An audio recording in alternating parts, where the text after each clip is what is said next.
Hey everyone, today we will continue translating mixed numbers into improper fractions for further practice. We ascertained the algorithm for performing this action with you in the previous lesson at the moment when we receive an improper fraction as the result from a calculation involving a mixed number. The algorithm is simple, but you gotta memorize it. All right, let's translate it for you using a specific example. First example, 5.16. We need to convert it into an improper fraction. What are we doing, you and me?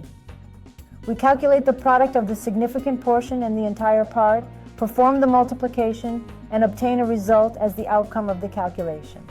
Then we add our numerator to the result we obtained in the previous step of the calculation. The denominator in this case, individuals, does not change. Do not touch this denominator because it shows how many parts we divide the whole into. Therefore, I will leave the denominator unchanged, and at this point, I will proceed to record the product of 5 multiplied by 6 added to 1. Result, 5x6 equals sine 30. 30 plus 1 equals 31/6. Is 31/6 an improper fraction? It is the 31st day of October, and that is an inaccurate statement to make. Of course, that's wrong. Let's do it again. When the fraction will be improper, when I have a numerator greater than the denominator. 31 is larger than 6, therefore this is an improper fraction. We will keep it in the same condition.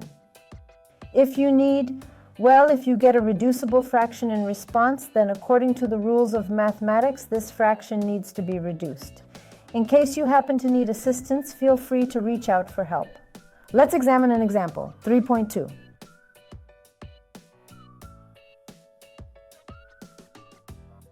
We need to convert it into an improper fraction.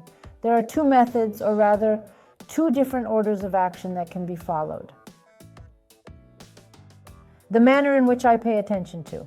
Initially, simplify this fraction by reducing it to its simplest form. 3.2.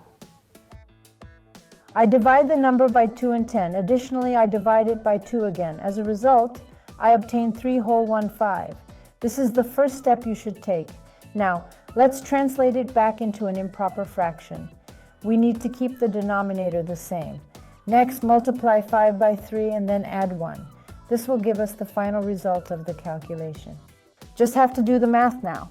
And we believe that 5 multiplied by 3 equals 15. 15 added to 1 will be 16/5. And that will be our response. However, as I promised you, I am showing you two methods to solve it that do not differ significantly from each other. So when you convert to an improper fraction, this algorithm stays the same. The only thing that changes is the order of actions for reducing the fraction. Either you first simplify the fraction and then convert it to an improper fraction. Either convert it to an improper fraction and then simplify it. Let's break down this method. In the initial case, we reduced the fraction jointly, then translated it. We rewrote it as an improper fraction. At this moment, we are going to approach it in a different manner. 3.2. If you find yourself a bit perplexed at this juncture, just proceed by following the steps outlined in our algorithm. Calculate the product of 10 and 3, retain the value of 10, calculate the product of 10 and 3, and then add 2 to the result. As a result, we get 10 multiplied by 3, which will be 30. 30 plus 2 will be 32. The denominator remains the same. Sure, you can simplify this fraction, because that's how we roll in math, always simplifying. I divide 32 by 2 and 10 by 2. We have a total of 16/5. Hey, you should check it out. Our answer turned out to be exactly the same. Again, what were we doing? This is step 1. That's the second step. In this instance, we approached it in a different manner.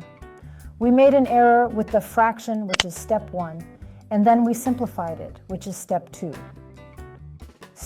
The choice of how you do it is entirely up to you. At the next class, we'll practice with our specific examples some more. And that's all for today. Goodbye until we meet again.